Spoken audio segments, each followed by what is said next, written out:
नमो बुद्धाय जय भीम. जातक कथा. खरे कारण समजले म्हणजे भांडण मिटते.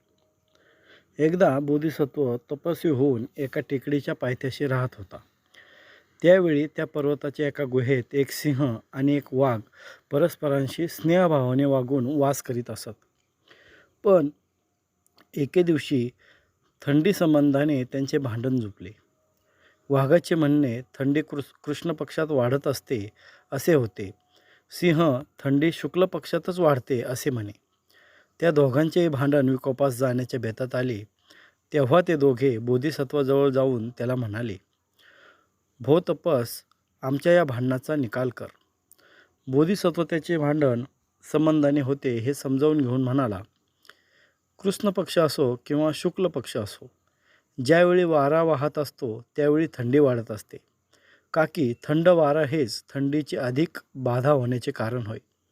तेव्हा काही अशी आपणा दोघांचे म्हणणे खोटे नाही.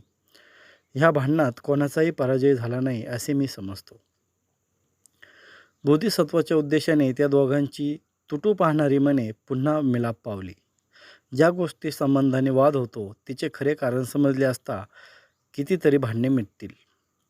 जय भीम. नमो बुद्धाय जय भीम.